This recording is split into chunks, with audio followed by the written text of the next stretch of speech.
world champion Jamel Herring, day away, 24 hours or so away from the big Wilder Fury rematch. How's everything going? Everything's going great.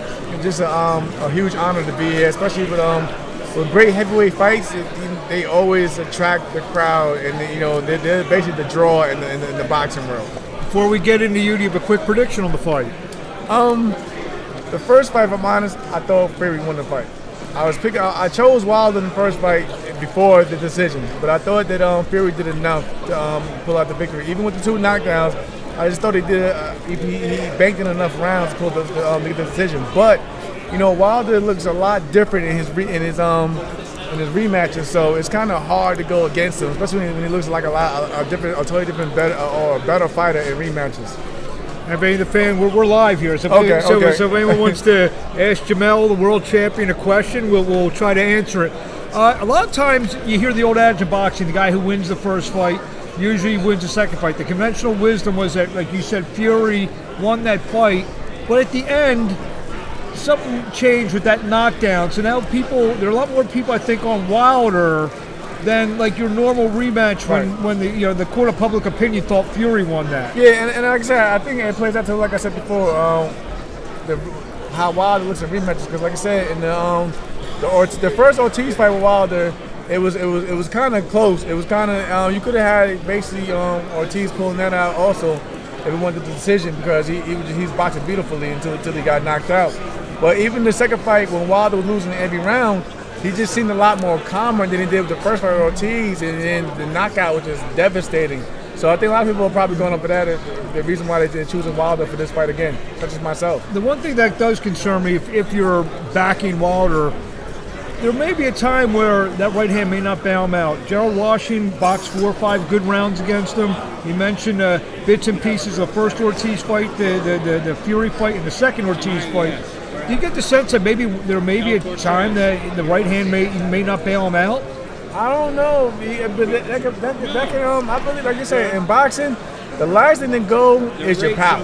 That's the saying in boxing at times. But I believe that he's coming off basically one of the knockouts of the year in 2019. So I don't think that the power will diminish this year around either.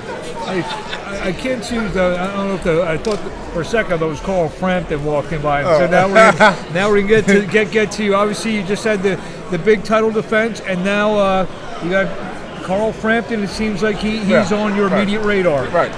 I'm definitely much credit to Carl Frampton. Today's his birthday, so happy birthday, Carl Frampton. He's been a gentleman. I've been a gentleman in the whole build-up. Even though we don't have anything formally signed yet, but we both know we want to fight. We just have to get the business side out the way. But I give Carl Frampton a lot of respect, because I was trying to get a unification match at one of the champions, but no one basically wanted to step up at the time, at least. But Carl's pretty much been one of the main guys that has a name that actually wants to fight. So I'm all for it. He You said that you would go over there. You had no problems going over there. Obviously, with your military background, you probably have no problems going anywhere. So, is that one of the built-in mindsets because of your military experience? That because you see so many fighters, they ain't leaving the comforts of anywhere. Is that one of the reasons why that you're comfortable going in other people's hometowns? Oh yeah, most definitely. And I look at myself as a throwback fighter. I had 2 losses in my career before I won my world title, and I picked myself back up, climbed the mountain again, and I got a world title on my first shot. So. And then I'm also giving, Carl Frampton that respect. He's a 3-time world champion in 2 divisions. So, I have no issue, going over here to his backyard and fighting in front of his crowd and hopefully doing a memorable fight that people will remember for years to come. I know.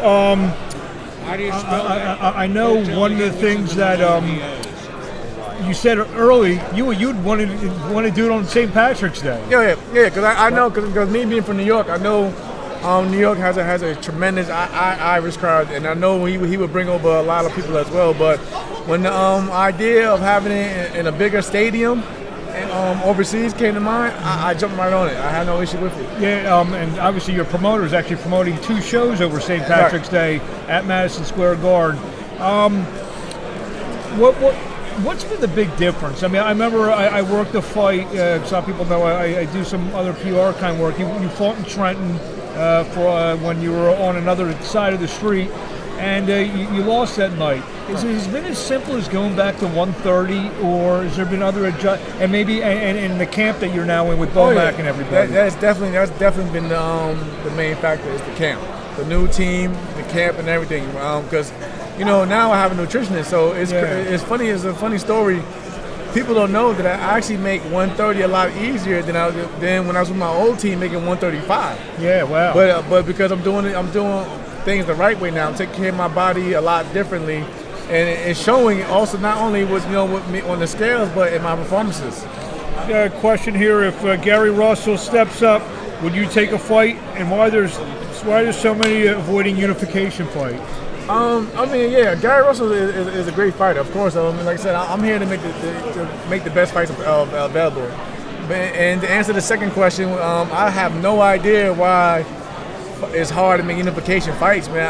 I just think we live in an era where so many fighters they think more business than legacy, and what I mean by that is, for the most part, when you hold on to your world title, you make more. You make more money on your purses. So instead of risking that, they'll just be satisfied with making just big purses instead of making unification matches, which can bring in more money, but they know they lose their belt. They probably won't make the same money they was making in the last fight. And I remember from that fight week in Trenton, you're a lot more confident now. I definitely hear that in your voice. Oh, yeah.